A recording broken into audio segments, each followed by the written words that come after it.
আসসালামু আলাইকুম।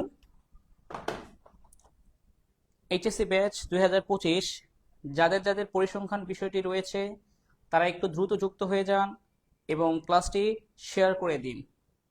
আজকে আমরা জীব পরিসংখ্যান অর্থাৎ সেকেন্ড পেপারের অধ্যায় যে 9 অধ্যায়টা রয়েছে সেই অধ্যায়টা শেষ করবো ইনশাল্লাহ। সহজ অধ্যায়, খুব বেশি সময় লাগবে না, তাড়াতাড়ি হয়ে যাবে ইনশাল্লাহ।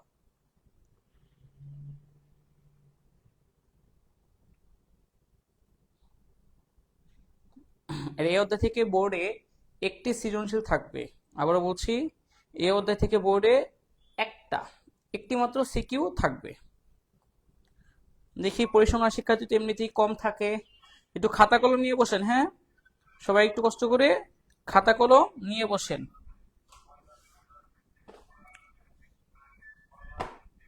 অনেক শিক্ষার্থীদের পরিসংখ্যান সাবজেক্টে রয়েছে কিন্তু তারা ভালো ক্লাস পায় না বা মানসম্মত ক্লাস তারা খুঁজে পায় না। তো আমি আজকে আপনাদের এই অধ্যায়টা একদম বেসিক থেকে ভালো করে বুঝিয়ে দিব। আশা করি এই ক্লাসের মাধ্যমে আপনারা এই অধ্যায়টা সম্পূর্ণ বুঝতে পারবেন। ঠিক আছে, জীব পরিসংখ্যান অধ্যায় 9 এইচএসসি পরীক্ষায় এইচএসসিতে এই অধ্যায় থেকে একটি সিকিউ থাকবে, একটাই থাকে সাধারণত। বুঝতে পেরেছেন? সবাই একটু ক্যালকুলেটর নিয়ে বসেন, ক্যালকুলেটর খাতা কলম নিয়ে বসেন, লাগবে। হ্যাঁ, যেন আলহামদুলিল্লাহ ভালো আছি। আবার বলছি, সবাই একটু খাতা কলম এবং তার সাথে ক্যালকুলেটর নিয়ে বসেন, ক্যালকুলেটর, কারণ এগুলো অঙ্কগুলো করাবো তো। বিশেষ করে এগুলো আমরা ক্লাসের পরে আজকে 2023 সালের অঙ্ক, 22 সালের অঙ্ক, 18 সালের অঙ্ক, 19 সালের অঙ্ক, এগুলো একটু দেখায় দিব যেগুলো সম্ভাব্য পরীক্ষায় আসতে পারে।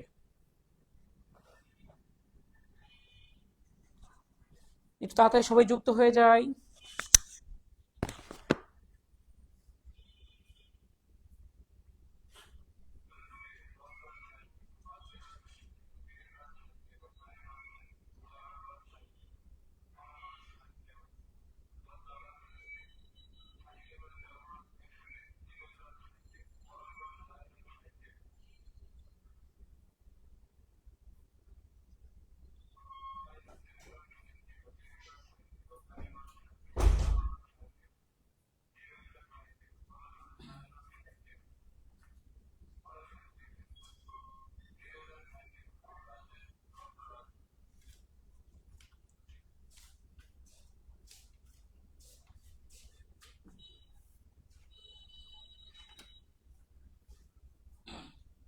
ওকে, শুরু করে দেই।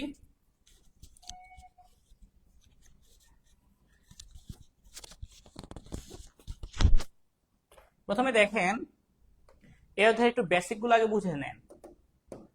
জীব পরিসংখ্যান এটা হচ্ছে একটি দেশের জনসমষ্টির সংখ্যাসূচক বর্ণনা। কোনো একটা দেশের জনসংখ্যার সংখ্যাসূচক, জনসমষ্টির সংখ্যাসূচক বর্ণনা, যা ইংরেজি ডেমোগ্রাফি এই শব্দ থেকে এসেছিল। গ্রিক শব্দ ডেমোস এবং গ্রাফেন শব্দ থেকে জীব পরিসংখ্যান শব্দটি এসেছে। ওকে, জীব পরিসংখ্যান একটু ইতিহাস দেখবেন, কোথা থেকে সংগ্রহ করা হয় আর এটা কোথায় কোথায় ব্যবহার করা হয়। এই যে আমাদের দেশের জন্ম হার, মৃত্যু হার, স্থানান্তরের হার, বিবাহের হার, রোগ, বিভিন্ন ধরনের চিকিৎসা, বীমা, ব্যাংকিং, এই সকল ক্ষেত্রে জীব পরিসংখ্যানের ব্যবহার লক্ষ্য করা যায়। কোন দেশে জনসংখ্যার জন্ম, মৃত্যু, স্থানান্তর, বিবাহ, রোগ, চিকিৎসা, বীমা, এইসব জায়গায় এই জীব পরিসংখ্যানটা ব্যবহার করে থাকে। সূত্রগুলো ভালো করে দেখবেন। এই অধ্যায়ের সূত্রগুলো থেকে কিন্তু পরীক্ষায় প্রশ্ন আসে এবং এমসিকিউ আসে। পরিসংখ্যানের উৎস, জীব পরিসংখ্যানের উৎস কয়টা দেখেন? 3টা। আদমশুমারি, নিবন্ধন, জরিপ পদ্ধতি। একটা হচ্ছে আদমশুমারি, সেখানে হচ্ছে আপনার পুরো একটা দেশের সকল নাগরিকের 10 বছর পর পর গণনা করে নিবন্ধনকরণের মাধ্যমে, ওই জন্ম নিবন্ধন। আরেকটা হচ্ছে জরিপ পদ্ধতি, জন্ম নিবন্ধন, মৃত্যু নিবন্ধন, মৃত্যু সনদ দেওয়া হয় যেটা, আর জরিপ পদ্ধতির মাধ্যমেও তথ্য প্রকাশ হয়।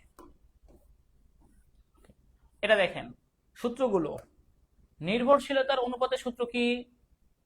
এই দেখেন, আমরা জানি একটা দেশের জনগোষ্ঠী, দেখেন এই অনুপাতগুলো সূত্রগুলো দেখেন, এই তিনটা সূত্রকে দেখাই। আর জনসংখ্যা ঘনত্ব, এগুলো হচ্ছে সহজ সূত্র, এই তিনটা হচ্ছে সহজ সূত্র আমাদের। তো চলুন আমরা একটু এক্সপ্লেন করি। সূত্র প্রথমে হচ্ছে তিনটা বেসিক সূত্র যেখান থেকে আসি। এক, নির্ভরশীলতার অনুপাত।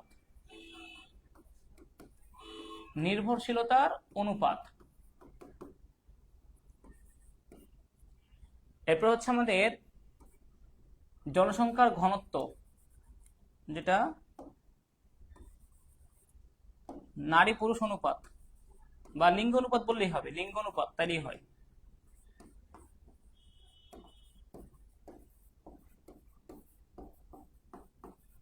আরেকটা হচ্ছে জনসংখ্যার ঘনত্ব, যেটা উপরে হচ্ছে পপুলেশন,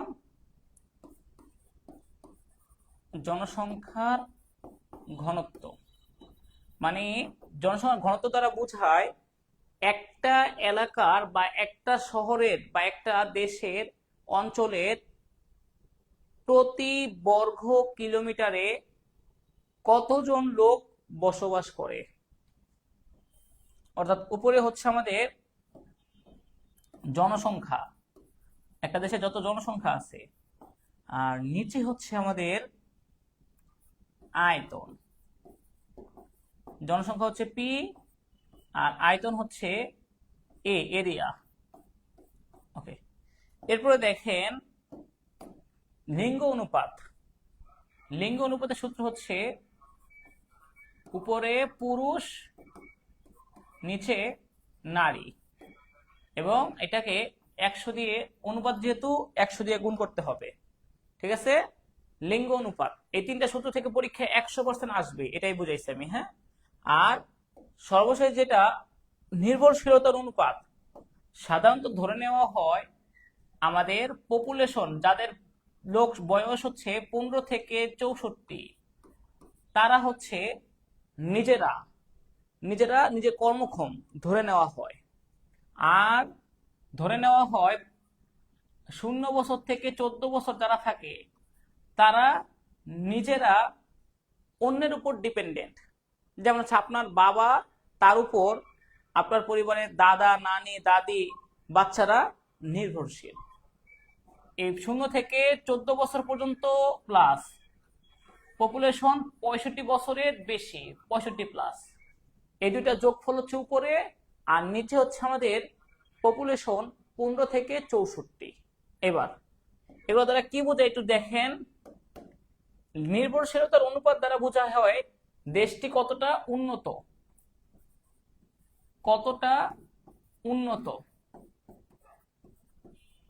আচ্ছা, আর জনসংখ্যার ঘনত্ব দেওয়া বোঝায় বসবাসের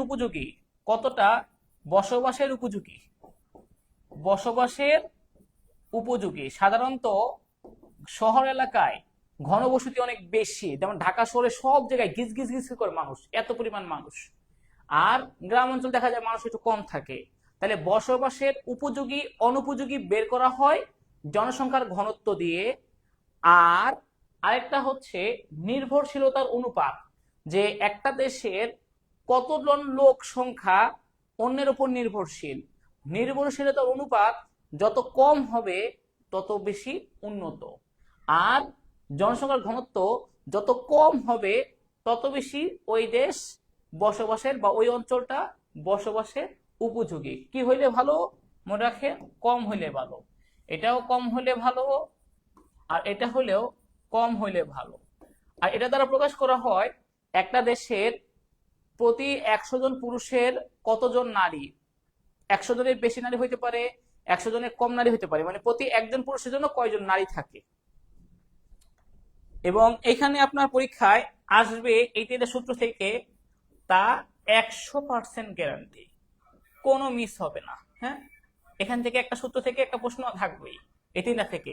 নির্ভরশীলতার অনুপাত, লিঙ্গ অনুপাত, জনসংখ্যার ঘনত্ব মুখস্থ করেন।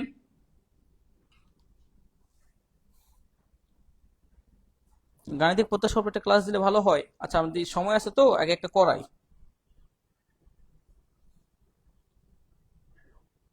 স্যার ক্লাসটা ইউটিউবে সেন্ড করেন প্লিজ, আগে শেষ করে নেই। ওকে, একটু দেখেন, সূত্রগুলো পড়েন, এই মুখস্থ করেন। 1 মিনিট সময় দিলাম, একটু মুখস্থ করেন।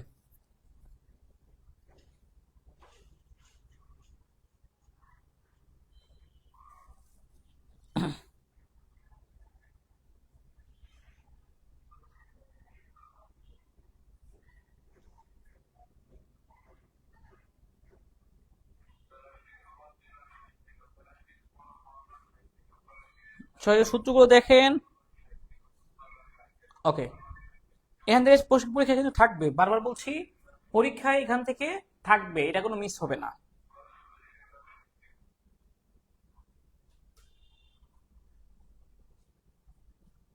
আচ্ছা,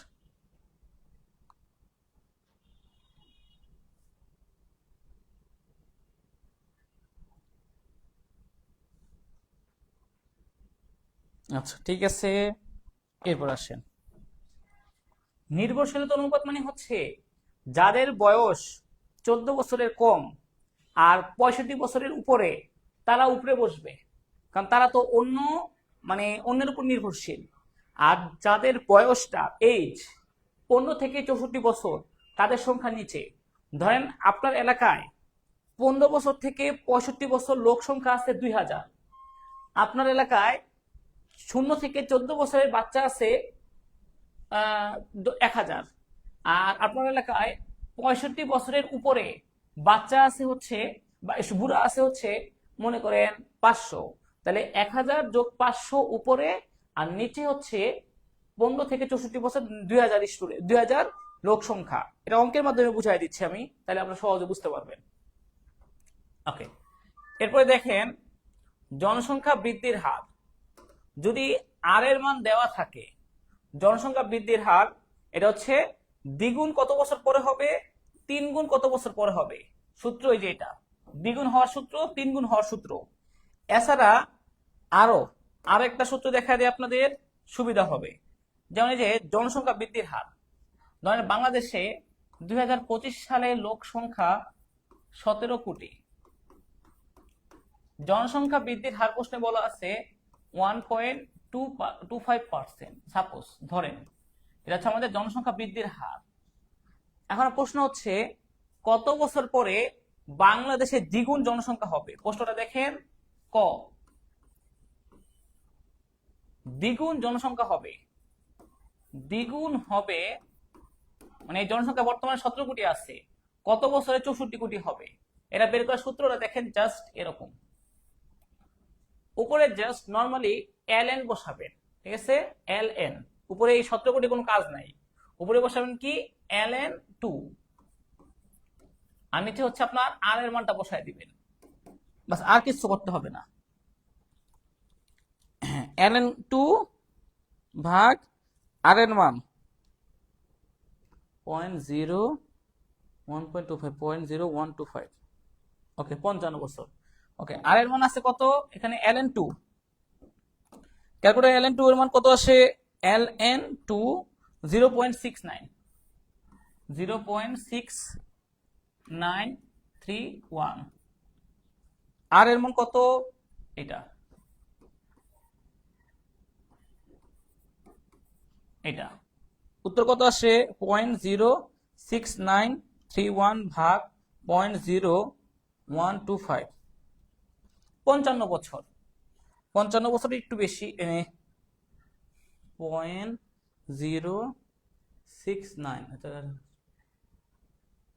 0.069.06931 ভাগ 0.0125, 55, ঠিক আছে, 55 বছর। অর্থাৎ 55 বছর পরে বাংলাদেশের 17 কোটি লোক 17 কোটি লোক 34 কোটি লোক হবে।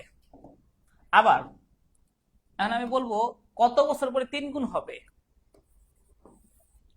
3 গুণ, 3 গুণ হবে ln3 ডিভাইড বাই আর এর মানটা, আর মানে সহজভাবে বুঝাই দিতেছি। ln3 কত, ln3 এটা আসছে আমাদের এটা 1.0986, আর নিচে হচ্ছে আমাদের আর এর মান 0.0125, 1.0986 ভাগ 0.0125, 87 বছর, 88 বছরের মতো, হ্যাঁ 88 বছর। অর্থাৎ 88 বছর পর বাংলাদেশের জনগণ 3 গুণ হবে, মানে 51 কোটি হবে। আর 55 বছর পর জনসংখ্যা 34 কোটি হবে। Is it clear? এটা আসতে পারে, 100% আসবে তা না, এটা আসতে পারে যে বাংলাদেশের বর্তমানে জনসংখ্যা 17 কোটি এবং জনসংখ্যা বৃদ্ধির হার এটা কত বছর পর দ্বিগুণ হবে, কত বছর পর 3 গুণ হবে। জনসংখ্যা দেখা লাভ নাই, আপনি দেখবেন সূত্রটা ln2 ln3 divide by r। তো ln2 এর সূত্র মান আসছে এটা, ln3 এর মান এটা, r এর মান এটা ভিন্ন হইতে পারে। এগুলো তো খুব কঠিন অঙ্ক না, তাই না? এটা বলেন ক্লিয়ার কিনা এগুলো? আমি অঙ্কে যাবো তো এই জন্য আমি একদম করাই দিচ্ছি। আমি যা করাবো এগুলো এই পরীক্ষা আসবে। আবার বলছি, যেগুলো করাচ্ছি এগুলোই পরীক্ষা আসবে।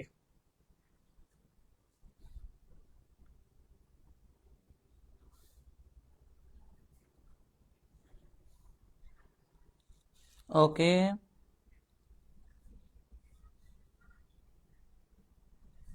ওকে, 3 জন জানালেন ক্লিয়ার। নূর মোহাম্মদ 100% মার্ক দিবে, এভাবেই তো করবেন, এভাবে করলেই তো মার্ক দিবে না কেন? ln3 এর মান কোথায় পাইলেন?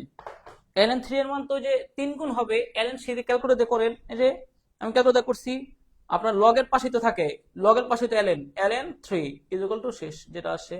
প্রয়োজনে দেখে নেন, এই যে আমার ক্যালকুলেটর দেখেন, ক্যালকুলেটর এখানে এই যে দেখেন সংখ্যাটা লগের পাশে ln, তো এই যে ln, আমি ln এ ক্লিক করব, ln3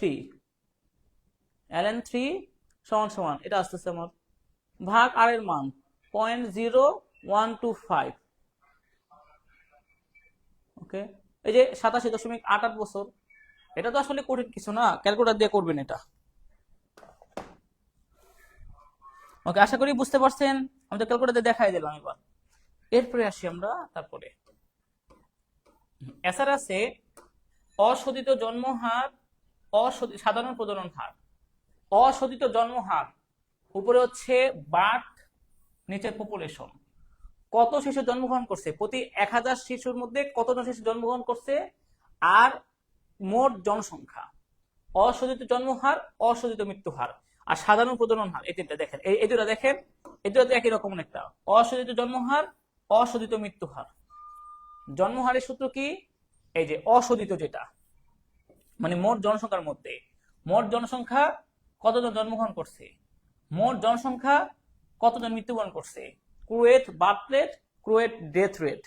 আর এমনি নর্মালি একটা হচ্ছে সাধারণ প্রজনন হার, জেনারেল ফার্টিলিটি রেট। এটা বের করার সূত্র হচ্ছে কতজন জন্মগ্রহণ করছে, আর জন্ম যে আমাদের সাধারণত নারীদের ক্ষেত্রে যত বছর থেকে যত বছর পর্যন্ত সন্তান ধারণ করতে পারে। আমরা জানি 15 মানে ফিমেল 15 বছর থেকে 49 বছর পর্যন্ত সন্তান ধারণে সক্ষম মহিলা। তাহলে উপরে হচ্ছে শিশু জন্ম সংখ্যা, কতজন জন্মগ্রহণ করতেছে, জন্মগ্রহণ কতজন করতেছে, আর কতজন নারী আছে সন্তান ধারণে সক্ষম, নারীর সংখ্যা। এখানে পি হচ্ছে কি, পপুলেশন, পি হচ্ছে পপুলেশন। ওকে, প্রয়োজনে এই তিনটা সূত্র দেখছেন। এবার আরেকটা সূত্র দেখেন, অশোধিত জন্মহার। অশোধিত জন্মহার, অশোধিত মৃত্যুহার।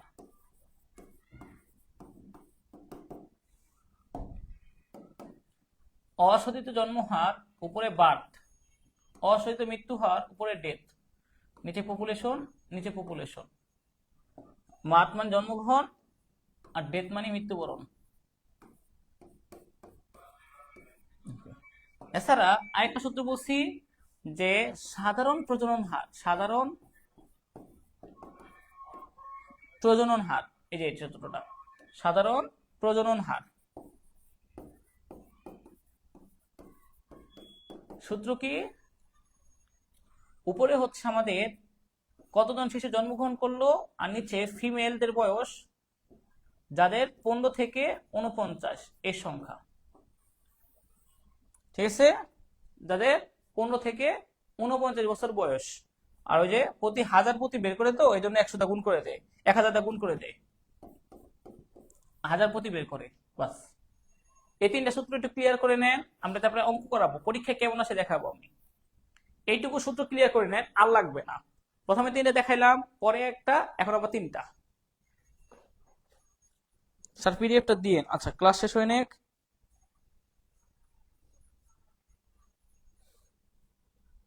আমি অঙ্ক যখন করাবো, অঙ্কের সাথে সাথে দেখেন, অঙ্কটা আমি যখন করাচ্ছি তখন অঙ্কের সাথে সাথে প্র্যাকটিস করতে হবে, তাহলেই হয়ে যাবে। হ্যাঁ, তো চলুন আমি অঙ্ক দেখাই আর প্র্যাকটিস করে দিই। এগুলো তেমন একটা আসে না, তবে এগুলো কলেজে আসে, কলেজ পরীক্ষাগুলোতে আসে। জনসংখ্যা বৃদ্ধির হার, জনসংখ্যা বৃদ্ধির হার আর এর সূত্র, স্বাভাবিক প্রাকৃতিক এগুলো এগুলো হচ্ছে এমসিকিউতে আসে প্রায় সময়, বা কলেজগুলোতে আসে।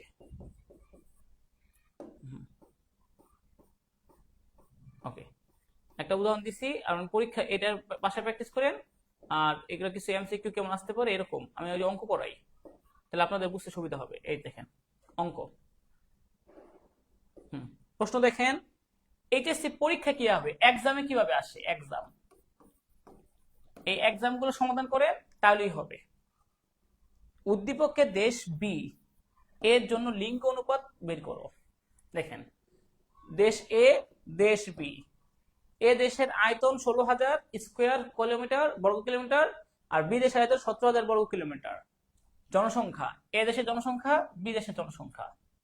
মহিলা জনসংখ্যা, এ দেশের মহিলা জনসংখ্যা, বি দেশের মহিলা জনসংখ্যা।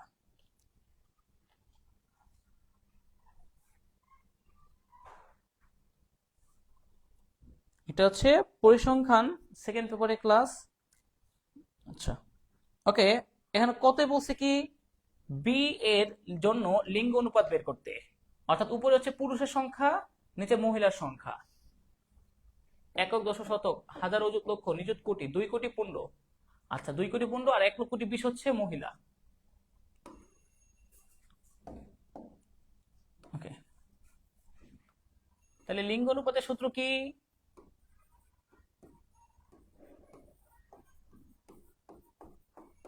লিঙ্গ অনুপাত সমান সমান উপরে পুরুষের সংখ্যা আর নিচে মহিলাদের সংখ্যা ইন্টু 100 শতকরায়। এখানে পুরুষ কত দেখেন, এখানে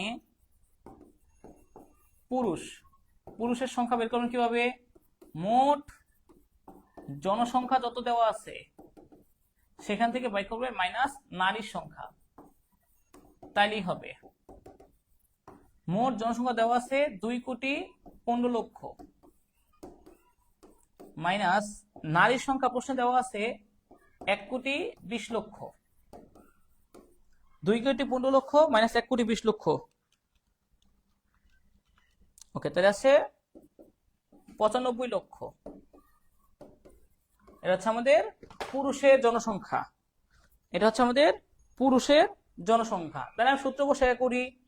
ওকে, তাহলে পুরুষ পাইলাম হচ্ছে কত, 95 লক্ষ, নারীরটা কত পাইলাম, 1 কোটি 20 লক্ষ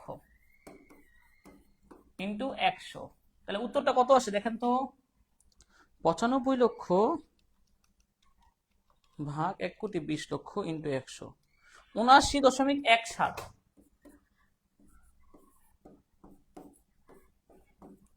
দেখেন দেখেন 79.17%। ওই পার্সেন্ট না দিলেও বুঝবে, সমস্যা নাই। মানে প্রতি 100 জনে, প্রতি মানে আমাদের প্রতি 100 জন মহিলার পুরুষ হচ্ছে 79 জন। ঠিক আছে, এটা কি ক্লিয়ার কিনা বলেন। এইটুকু বুঝতে পারছেন কিনা? গ নম্বরটা ক্লিয়ার? একটু দেখি। আমি মোট জনসংখ্যা থেকে পুরুষের সংখ্যাটা বিয়োগ করে দিচ্ছি, নারীর সংখ্যাটা বিয়োগ করে দিচ্ছি, তাহলে তো আমি পুরুষের সংখ্যা পাবোই, কারণ মোট জনসংখ্যা মানে তো মোট নারী পুরুষ মিলিয়ে, সেখান থেকে পুরুষ নারীটা বিয়োগ করছি, তাহলে এটা পুরুষের সংখ্যা। ওকে, লিঙ্গ অনুপাত কার কার মিলছে? আবির, প্রসেনজিৎ, হাসিব।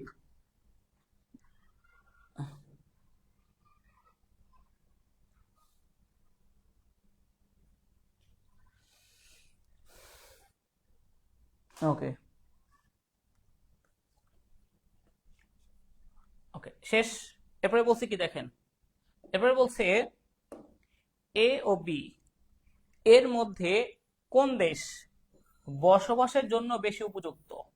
বসবাসের জন্য উপযুক্ত তা উদ্দীপকের আলোকে যাচাই করো। তার মানে এটা বের করার নিয়ম কি? জনসংখ্যা, মোট জনসংখ্যা ভাগ আয়তন, মোট জনসংখ্যা ভাগ আয়তন। 2,75,000, 2,75,00,000, 2,15,00,000, 16-17। আচ্ছা, তাহলে বসবাসের জন্য উপযুক্ত, তাহলে আমরা বের করতে হবে কি? জনসংখ্যার ঘনত্ব। জনসংখ্যার ঘনত্ব, এই সূত্রটা দিয়ে আমাকে অঙ্ক করতে হবে, যেহেতু বলছে বসবাসের জন্য উপযুক্ত বের করার। স্যার এই সূত্রটা কেন আমি বুঝবো কিভাবে? কারণ আমি তো এটা প্রথমেই লিখে রাখছি, এ দেখেন এখানে প্রথমেই বলছি যে আমাদের জনসংখ্যার ঘনত্ব, এই যে বসবাসের জন্য উপযুক্ত বললে আপনার কোন সূত্র অ্যাপ্লাই করবেন? এই সূত্রটা, জনসংখ্যা ডিভাইডেড বাই আয়তন। কোন দেশ বসবাসের জন্য উপযুক্ত? দেখি আমরা তাহলে, বসবাসের জন্য উপযুক্ত বের করতে জনসংখ্যার ঘনত্ব নির্ণয় করতে হবে।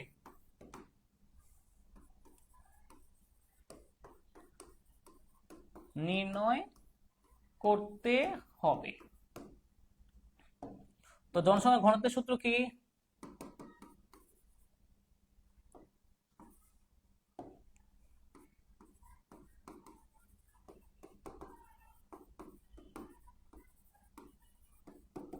উপরে হচ্ছে মোট জনসংখ্যা, ওই অঞ্চলের মোট জনসংখ্যা ডিভাইড বাই হচ্ছে আয়তন, যেটা বর্গ স্কয়ার কিলোমিটার দেওয়া থাকবে এটা। তাহলে আমি ক দেশেরটা বের করি। কি কি দেশ আছে? এ দেশেরটা, বি দেশেরটা। এ অঞ্চলের মোট জনসংখ্যা হচ্ছে 2,75,00,000। ওকে, আর বি দেশের মোট জনসংখ্যা হচ্ছে 2,15,00,000। এ দেশের আয়তন হচ্ছে 16,000 স্কোয়ার ফিট, 17,000 স্কোয়ার ফিট। ঠিক আছে না? দেখেন তো, 16,000, 17,000, 2,75,000, 2,15,00,000। দেখি কত আসে তাহলে। 2,75,00,000 ভাগ 16,000। ওকে, তাহলে আমরা আস্তে আস্তে এখানে প্রতি বর্গ কিলোমিটারে প্রায় 1718 মানে 19-এর মতো, 1719 জন প্রতি বর্গ কিলোমিটারে 1719 জন লোক বাস করে। পরেরটা বের করি, 2,15,00,000 ভাগ 17, 1,264 মানে 65-এর মতো, 1,265 জন লোক বাস করে প্রতি বর্গ কিলোমিটারে। তাহলে কোনটা বসবাসের জন্য উপযুক্ত? তার মানে এ হচ্ছে বেশি উপযুক্ত না, এটা কম উপযুক্ত, কারণ এখানে তো তোমার জনসংখ্যা বেশি হলে ভালো না। তো বিটা বেশি উপযুক্ত, বি হচ্ছে বেশি উপযুক্ত, কারণ জনসংখ্যার ঘনত্ব কম হইলে বসবাস করতে শান্তি লাগে। একদম বেশি বেশি মানুষ গ্যাদারিং করাটা ভালো না, যেমন ঢাকা শহরে গ্যাদারিং হয়ে যায়, কারণ এখানে কম আসছে না, এটা বসবাসে বেশি উপযুক্ত। বলেন এটা ক্লিয়ার কিনা? শেষ। এই দুটো অঙ্ক করে দিবেন, 7 পেয়ে যাবেন যদি আসে এরকম। এই দুটো অঙ্ক করে দিবেন, 3-3, 4-4, 7-7। তো এরকম অঙ্ক আসলে কি পারা সম্ভব?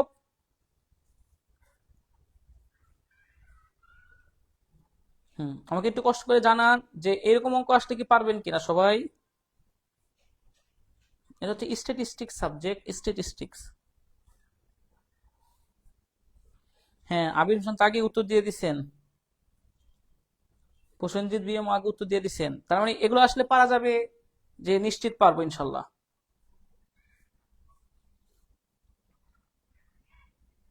আচ্ছা, সাজিব আহমেদ সেও বলছে পারবেন।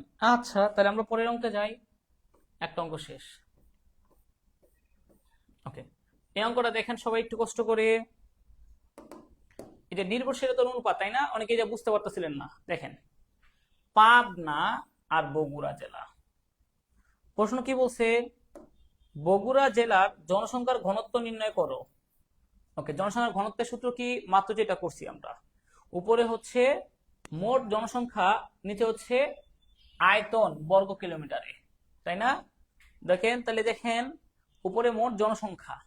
আচ্ছা, বগুড়া জেলাটা আমরা বের করি, এটাই সূত্রটা এরকমই। বগুড়া জেলার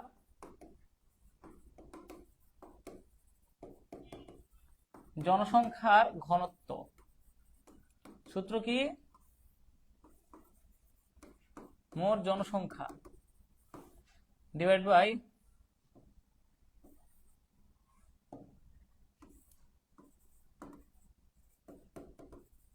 নিচে হচ্ছে আয়তন। তো মোট জনসংখ্যা কত দেখেন তো? বগুড়া জেলার জনসংখ্যা হচ্ছে 0 থেকে 14 বছর এত, আর 15 থেকে 64 বছর এত, আরেকটা হচ্ছে এত, 2,52,862, 2,52,862। একটা করে নেই, 2,52,862 একটা, 0 থেকে 64 বছর, আর 9,85,546, 9,85,546, 546, 2,85,546 হয়েছে। আর আরেকটা হচ্ছে 1,40,595। ওকে, তারপর আসেন 1,40,595 ডিভাইডেড বাই আয়তন। আয়তন কত দেওয়া আছে? আয়তন দেওয়া আছে হচ্ছে 1810 স্কোয়ার বর্গ কিলোমিটার, 1810। দেখেন কত আসে, 2,52,862 প্লাস 9,85,546 প্লাস 1,40,595। তাহলে 761 বা 62 বলা যায়, 61.8 এতজন, মানে প্রায় 62 জন, 762 জন লোক বাস করে। ক্লিয়ার? এই গণ 3 পাবেন, এটা আসলে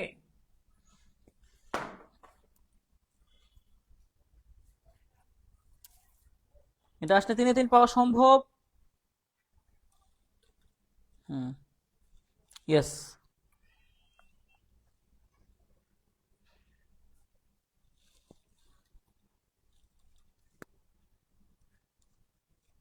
কিলো মাইল দেওয়া থাকে, কিলো মাইলে বের করছেন, একই কথা।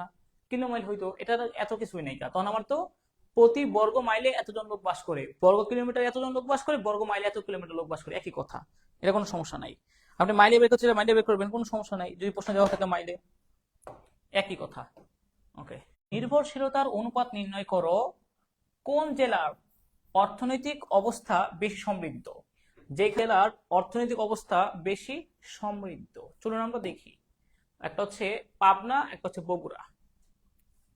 নির্ভরশীলতার অনুপাত,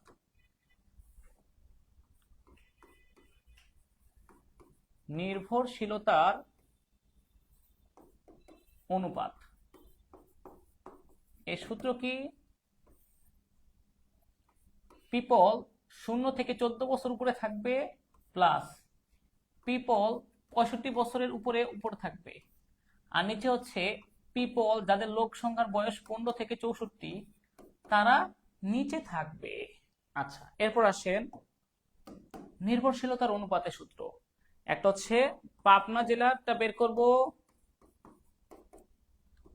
দেখেন 0 থেকে 64 বছর আগে কত, 5 লক্ষ, 0 থেকে 64, 5,08,209, 5,08,209। 65 বছরের বেশি আছে কত, এটা দেখেন 2,51,630, 2,51,630। আচ্ছা, তাহলে 2,51,630। আর 15 থেকে 64 বছর আছে কত, 18,82,010, 18,82,010, 18,82,010। তাহলে কত আসে একটু দেখেন তো কষ্ট করে, দেখেন এটা কত আসে। ওকে, নির্ভরশীলতার অনুপাত। আচ্ছা, 5,08,209 প্লাস, 1 মিনিট,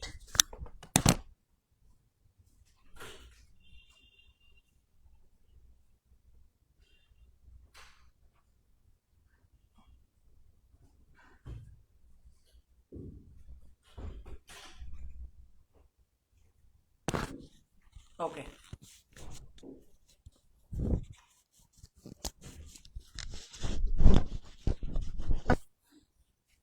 ওকে, নির্ভরশীলতার অনুপাতের সূত্রে একটু মিস্টেক হয়েছে, আমাদের এটা 100 দিয়ে গুণ, হ্যাঁ 1000 না, 100 দিয়ে একটু গুণ হবে।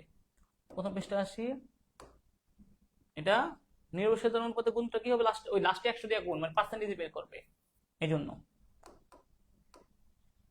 ওকে, এটা কত আসে দেখেন, ক্যালকুলেটর করে দেখেন একটু কষ্ট করে, দেখেন কত আসে, আমার সাথে মিলে কিনা দেখি। 5,08,209 উপরে প্লাস 2,51,630 ভাগ 18,82,010 ইন্টু 100। এখানে প্রায় 40, আমাদের আস্তে আস্তে 40.37। আরেকটা জেলা আছে কোনটা, বগুড়া জেলা, এটা বের করে দেখি।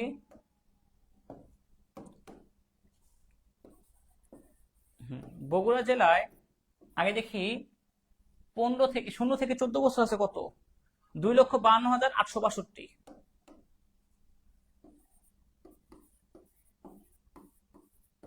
ওকে, তারপর দেখেন 65 প্লাস আছে 1,40,595, 1,40,595। তারপর আসেন এই 15 থেকে 64 আছে কত, 9,85,546, 9,85,546, 546। ওকে, তাহলে দেখেন কত আসে,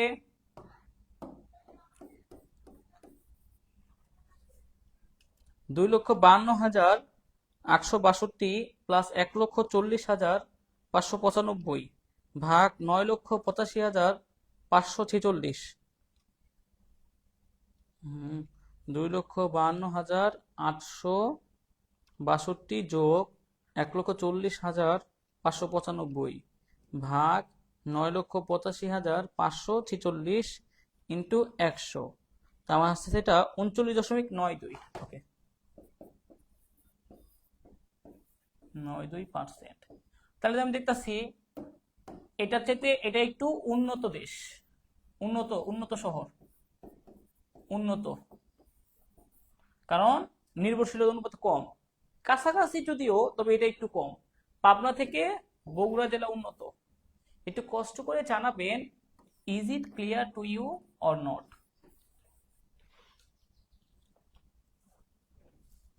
দেখেন তো একটু কষ্ট করে এই দুটা সৃজনশীল বুঝতে পেরেছেন কিনা, পরীক্ষা আসলে কি এরকম অঙ্ক পারা যাবে, এরকম অঙ্ক আসবে কিন্তু, হ্যাঁ এই অঙ্কগুলো ইম্পর্টেন্ট।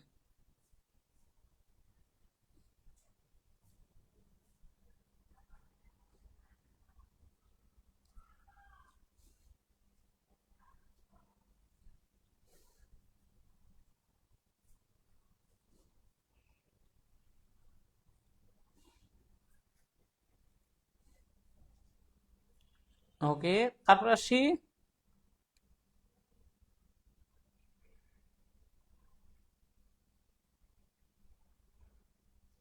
আচ্ছা, শেষ।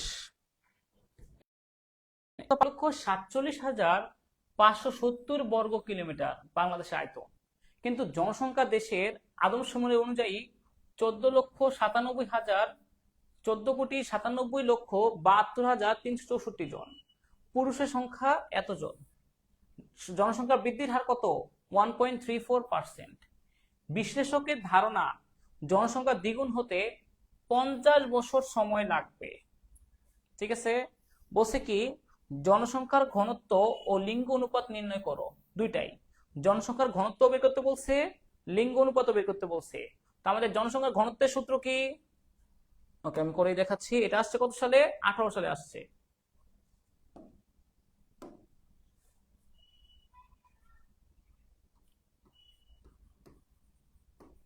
জনসংখ্যার ঘনত্ব এর সূত্র হচ্ছে উপরে মোট জনসংখ্যা 1,47,000, হয়তো আয়তন, আয়তনটা কত? 1,47,570 বর্গ কিলোমিটার। আর জনসংখ্যা কত? 14,97,72,000। 14,97,72,364।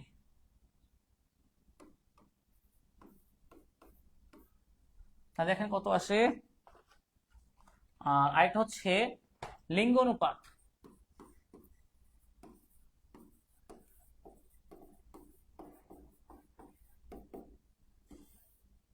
উপরে হচ্ছে আমাদের পুরুষ আর নিচে হচ্ছে নারী সংখ্যা। প্রথম উপরটা বের করি। 14,97,72,364 ভাগ 1,47,570। 1014 বা 1015 বলা যায়। 1015 জন প্রতি বর্গ কিলোমিটারে এতজন লোক বাস করে। এরপর এটা দেখেন পুরুষ আর নারী। এখানে বলা আছে কি পুরুষের সংখ্যা বলা আছে না? এই যে পুরুষ সংখ্যা দেওয়া আছে 7,49,80,386। তাহলে আমি দেখি মোট জনসংখ্যা কত? 14,97,72,364 ভাগ, আগে মাইনাস করে নেই, মাইনাস এটা 7,49,80,386। ওকে, তাহলে আমি নারীর সংখ্যাটা পেয়ে যাচ্ছি, এর থেকে বিয়োগ করে দিলে। তো নারীর সংখ্যাটা নিচে লিখবো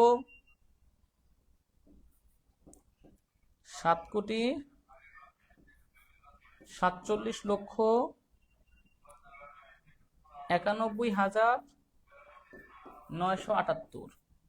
আর পুরুষের সংখ্যা হচ্ছে প্রশ্নে দেওয়া আছে পুরুষের সংখ্যা এই 7,49,80,000।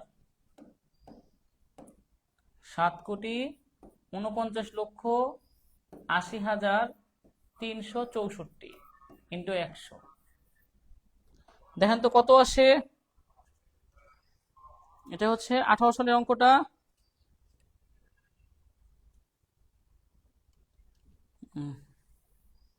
তো একটু ভেজাল মানে অঙ্কগুলো, সংখ্যাগুলো। 7,49,80,364 ভাগ 7,47,91,978 ইন্টু 100। ওকে, তার আছে 100। মেল ভাগ ফিমেল 7,49,00,000 100.25। ওকে, 100.25। ওকে, শেষ। এটা আসছে আমাদের 100.25। এটা আসছে আমাদের 1025 জন, 1015 জন। ক্লিয়ার? গ নম্বরটা দুইটা বলছে অঙ্ক। দেখেন তো বুঝতে পারছেন কিনা, এটুকু পারবেন কিনা আসলে।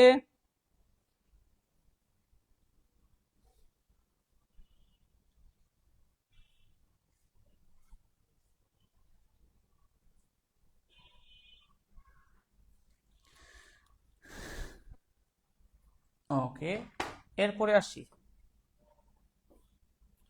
এরপরে বলছে কি 1.34%, জনসংখ্যা বৃদ্ধির হার 1.34%। বিশেষজ্ঞ বলছে তার দ্বিগুণ হতে সময় লাগবে 50 বছর। ওকে, তাহলে আমরা দেখি 1.34,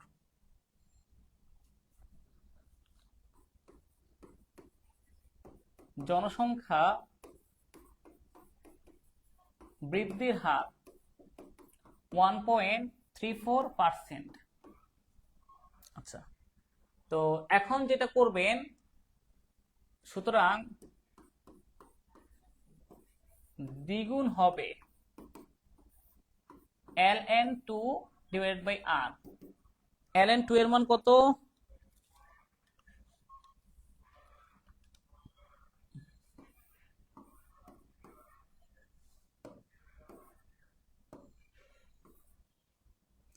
6931, 1.34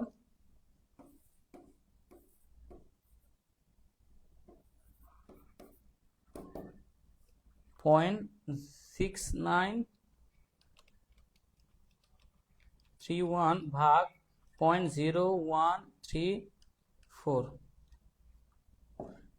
51.7 বছর। তাহলে কি সে বলছে কত বছর? বিশ্লেষক বলছে 50 বছর দ্বিগুণ হয়। সুতরাং বিশ্লেষকের মন্তব্য পুরোপুরি সঠিক নয়।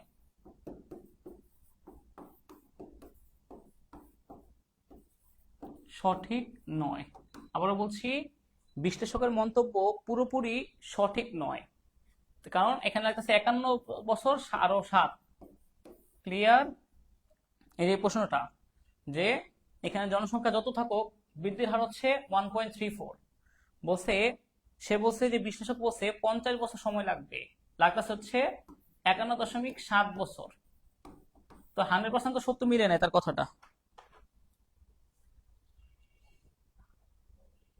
এই আর এর মানটা বুঝে নেই, আর এর মান তো দেওয়াই আছে, এই যে 1.34%। আর এর মান দেখবেন না কেন, আর এর মান তো দেওয়াই আছে, এই যে 1.34%। এটাকে আপনি ভাগ করেন 100 দিয়ে, 1.34 ভাগ 100, তাহলে আসবে কত? 0.0134। অথবা আপনি ডাইরেক্ট 1.34% ভাগ করেন, একই কথা। এটা আপনি ক্যালকুলেট দিয়ে করেন যে ln2 ভাগ 1.34%, 51.72, একই তো আসে। এখানে পার্সেন্ট বসায় দিয়ে করেন, তাও তো একই আসবে উত্তর, সমস্যা নাই তো কোনো। ln2 ক্যালকুলেটর দিয়ে দেখবেন, ক্যালকুলেটরে ln2 মানে হচ্ছে, এই যে ক্যালকুলেটর দিয়ে দেখেন, ln যে একটা সূত্র, এটা বোঝানোর কিছু না, এটা সূত্র। এই যে দেখেন, এই ln2, এই যে এটা লগের পাশে ln2, এই যে লগ ln2 ভাগ কত, এই যে ডাইরেক্ট দেখে ln2 ভাগ 1.34%, 51.72, 7, 51.72 বা 7, একই কথা। ক্যালকুলেটর ব্যবহার যদি না পারেন, 2 বছর পর 2 বছর কি পড়াশোনা করলেন? ক্যালকুলেটর ব্যবহারটা দেখেন না এখন পর্যন্ত। তারপরে দেখেন, এটাও 18 সালে আসছে এই প্রশ্নটাও, তো এটাও একই রকম, মানে সেম প্রশ্ন এসে পড়ছে। ওকে, লাস্ট এটাই করে রেখে দেব আজকে। এটাই শেষ। দেখেন, মোট জনসংখ্যা দেওয়া আছে কত? এটা প্রথম বলছে অশোধিত জন্মহার, অশোধিত জন্মহার নির্ণয় করো। তাহলে মোট জন্মসংখ্যা ডিভাইড বাই মোট জনসংখ্যা। অশোধিত জন্মহার, মোট জন্মসংখ্যা কত? এই যে শিশু জন্মগ্রহণ করছে কত দেখেন তো, মোট শিশু জন্মসংখ্যা। আচ্ছা, এটা হচ্ছে এই যে মোট শিশু জনসংখ্যা, আর মোট জনসংখ্যা তো দেওয়াই আছে, যে এটা উপরে হচ্ছে এই যে 109027 আর উপরে হচ্ছে সবগুলো যোগ করে বসাবো, দেখি কত কত আসে।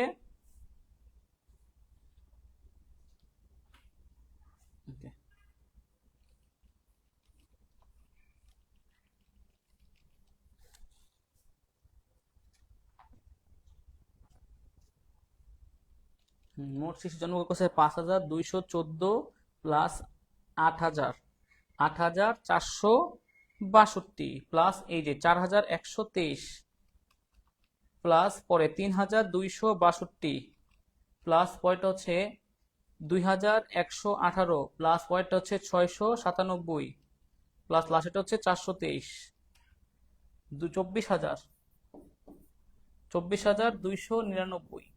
এটা হচ্ছে আমাদের মোট শিশু জন্মসংখ্যা। আর মোট জনসংখ্যা, এটা হচ্ছে মোট জন্মগ্রহণকারী শিশুর সংখ্যা। মানে সূত্রটা আমাদের দেখেন, আমাদের সূত্রটা হচ্ছে যে এটা উপরে হচ্ছে বাদ কত শিশু জন্মগ্রহণ করছে, শিশু জন্মসংখ্যা উপরে, আর এটা হচ্ছে পপুলেশন, এই যে এটা ইন্টু 1000, এর সাথে আবার 1000 আছে ইন্টু, হ্যাঁ, প্রতি হাজারে কতজন জন্মগ্রহণ করতেছে ইন্টু 1000।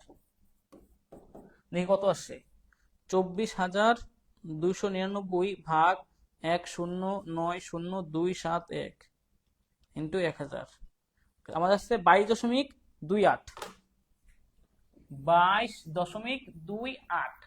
বাস, শেষ। উপরে অশোধিত জন্মহারের সূত্র কি? অশোধিত জন্মহারের সূত্র উপরে শিশু জন্মসংখ্যা আর নিচে মোট জনসংখ্যা। উপরে শিশু জন্মসংখ্যা, নিচে মোট জনসংখ্যা। আর যদি এই প্রশ্নে বলতো সাধারণ প্রজনন হার, তাইলে আমি যেটা করতাম, উপরে এটাই থাকতো, উপরে এটাই থাকতো, কিন্তু উপরে এটাই থাকতো, কিন্তু এই এখানে বসে স্ত্রীলোকের সংখ্যা নিচে বসাইতাম, স্ত্রীলোকের সংখ্যা।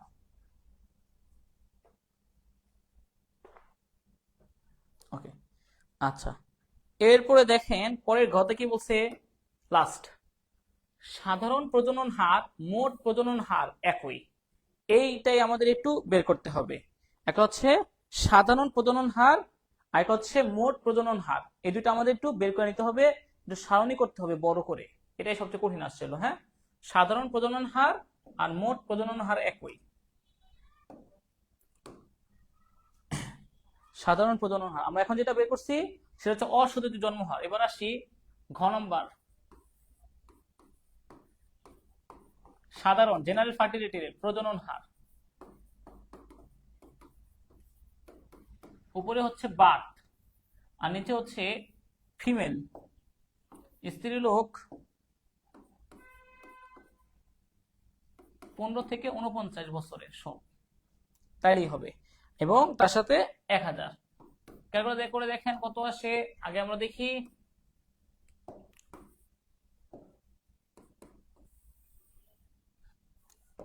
এই সবগুলো তো যোগ করছিলাম আমরা একবার, এই সবগুলো আমরা যোগ করছি, 24,299 আসছে আমাদের। সব যোগ করার পর আসছে কত, 24,299। ওকে, মোট জন্মগ্রহণকারী শিশু সংখ্যা 24,299, আর মহিলাদের সংখ্যা, মহিলা লোকের সংখ্যা, এগুলো সব যোগ করেন যে এটা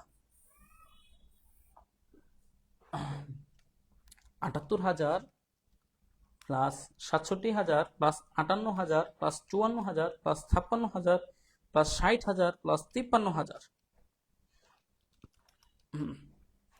4,26,000 আমাদের আসতেছে, 4,26,000। ওকে, 4,26,000 ইন্টু 1000,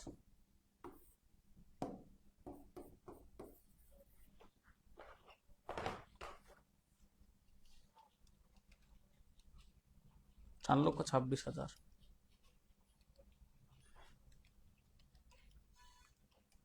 সাতান্ন। এখানে কত আসছে, 57, এখানে আসছে আমাদের 57, জেনারেল ফার্টিলিটিটা আসছে 57, জেনারেল ফার্টিলিটি রেট। আর একটু আগে বেরোছিলাম অশোধিত জন্মহার, অশোধিত জন্মহার যেটা হচ্ছে পপুলেশন দিয়ে ভাগ করছিলাম, পপুলেশন দিয়ে, ওইটা কত আসছিল আমাদের, 24.28 নাকি 24.28 এটা আসছিল, তাই না?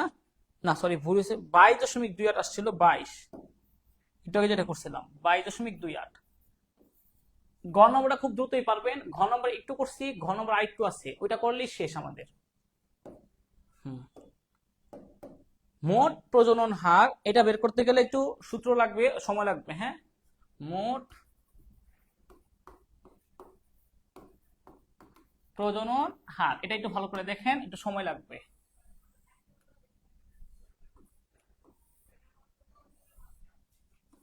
কয়টা আসে দেখবো আমরা। মোট ঘর আছে কয়টা? 1 2 3 4। প্রথমে দেখেন বয়স আর স্ত্রী লোকের সংখ্যা। বয়স, স্ত্রী লোকের সংখ্যা প্রশ্নে দেওয়া আছে, স্ত্রী লোক। আর আরেকটা হচ্ছে আমাদের শিশু জন্ম সংখ্যা। শিশু জন্ম সংখ্যা এটা প্রশ্নে সব দেওয়া আছে। শিশু জন্ম সংখ্যা কত কত আছে দেখেন, 15 থেকে 19 এভাবে যেতে থাকবে 49 পর্যন্ত। 15 থেকে 19, তারপর হচ্ছে 19 থেকে 20 থেকে, এগুলো তো নিজের এটা পারবেন এখানে উঠাইতে।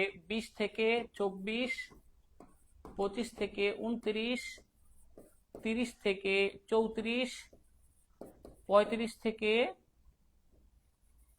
39, 40 থেকে 44, 45 থেকে 49।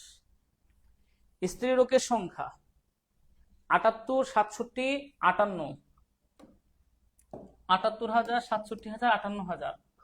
78, 67,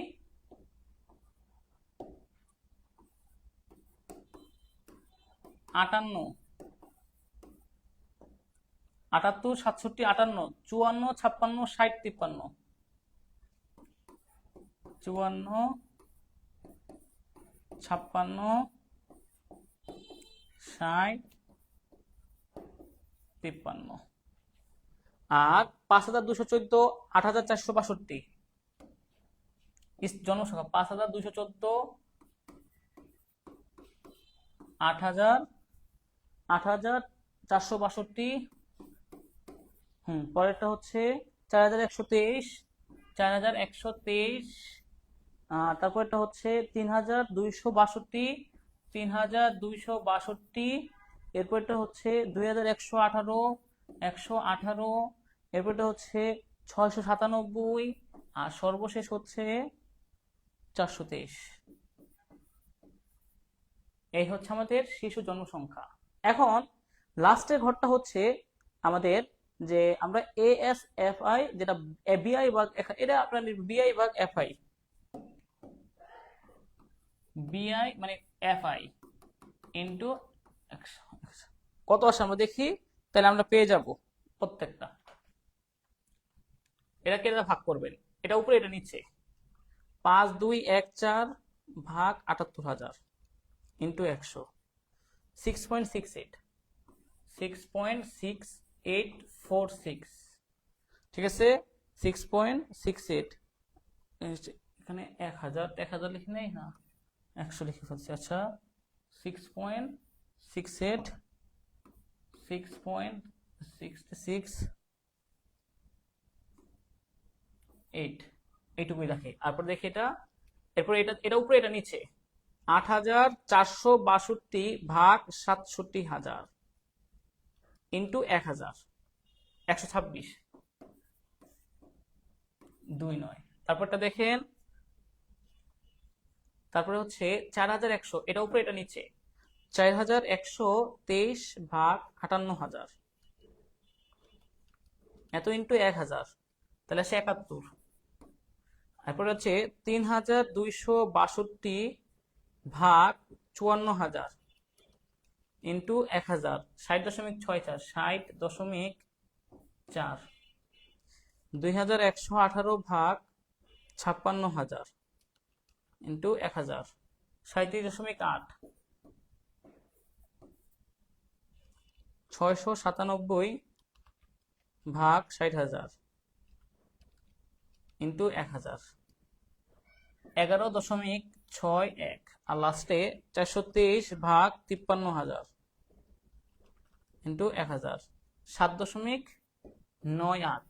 সব যোগ করেন, 7.98 plus 11.61 plus 37.82 plus 60.4 plus 71 plus 126.29 plus 66.8, 381.9। উত্তর আসছে আমাদের 381.9। আচ্ছা, এটা এটা 381 আসছে, এখনো শেষ হয় নাই কিন্তু। টোটাল ফার্টিলিটির সূত্র আবার আলাদা জিনিস। এটুকু তো প্রশ্ন, প্রথম তিনটা তো প্রশ্ন থেকেই পাইছি আমরা। এই তিনটা আমাদের প্রশ্নে দেওয়া ছিল।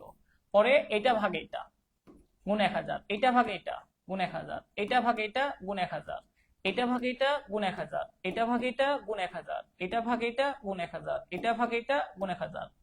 টোটাল ফার্টিলিটি রেট এটাকে 5 দা গুণ করতে হবে। হ্যাঁ, আবারও বলছি 381 যেটা আসছে সেটাকে আপনি 5 দিয়ে গুণ করবেন। 5 ইন্টু 381.9, 5 গুণ 381.9,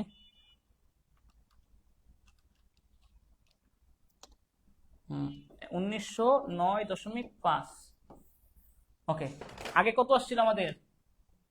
এটা আসছে আমাদের 57। কোথায় তো মিললো না আমাদের?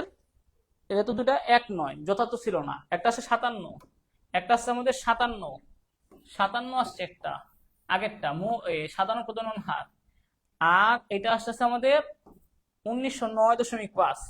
না, ঠিক এক নয়, শেষ। তার মানে আমাদের এই যেটা রতনের মন্তব্য যথার্থ কিনা? না, কারণ রতনের মন্তব্য অনুযায়ী সাধারণ প্রজনন হার, এই সাধারণ প্রজনন হার আসছে 57, আর এটা আসছে আমাদের মোট প্রজনন হার 1909, এরকম আসছে। তো দুটোতে এক হলো না, এক নয়। বাস, এই যতটুকু করাইছি এইটুকু ভালো করে করে যাবেন, ইনশাল্লাহ 10 নাম্বার কনফার্ম, নিশ্চিত 10 পেয়ে যাবেন।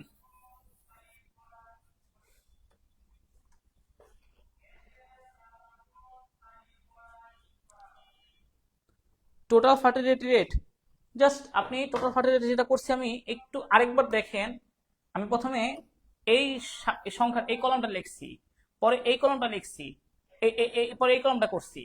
এটা ভাগে এটা গুণ 1000, এটা ভাগে এটা গুণ 1000, এটাকে এটা ভাগ করছি 1000 দা গুণ করছি, এটা দা ভাগ 1000 দা গুণ, এটা দা ভাগ 1000 দা গুণ, এটাকে ভাগ এটা দিয়ে 1000 দা গুণ, এটাকে ভাগ এটা দিয়ে 1000 দিয়ে গুণ। লাস্টে কি করছি?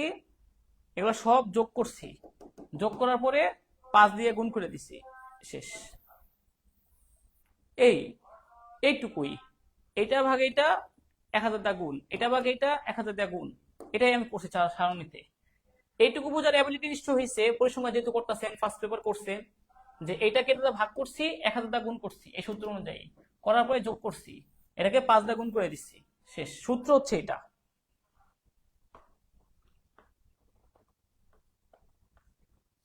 ওকে, পুরো পিডিএফটা দিয়ে দিব না আমি। আশা করা যায় এই যতটুকু করাইছি এইটুকুর মধ্যে আপনাদের পরিসংখ্যানের এই অধ্যায় 1 ক্লিয়ার হয়ে যাবে ইনশাল্লাহ। পরবর্তীতে আমরা অন্য একটি ক্লাস নিয়ে আলোচনা করব। আজকে এইটুকুই। আল্লাহ হাফেজ, আসসালামু আলাইকুম।